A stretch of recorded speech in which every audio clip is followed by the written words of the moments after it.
মা হওয়ার পর এবার গল্প এগিয়ে গেল 7 বছর। বিস্তারিত জানতে ভিডিওটি দেখুন আর আমাদের চ্যানেলে নতুন হলে সাবস্ক্রাইব করুন। জি বাংলার পুরনো জনপ্রিয় ধারাবাহিক হলো মিঠিজোড়া বন্ধ হওয়ার খবর মিলেছিল, তবে পরবর্তীকালে সিদ্ধান্ত পরিবর্তন হয়। নতুন গল্প আনা হয়েছে ধারাবাহিকে।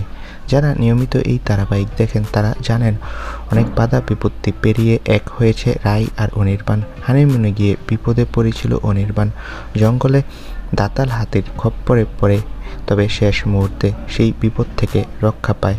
এবার সিরিয়ালে রাই মা হওয়ার পর ধারাবাহিকের গল্প 7 বছর এগিয়ে যাবে।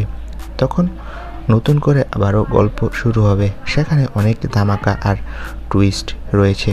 তো বন্ধুরা, এবার 7 বছর এগিয়ে যাবে মিঠিজোড়া ধারাবাহিকের গল্প, আর রাই অনির্বাণের সন্তান বড় হয়ে যাবে। তোমরা কে কে এই চমকটি দেখতে চাও কমেন্ট করে জানাও, আর আমাদের চ্যানেলটি সাবস্ক্রাইব করে রাখো।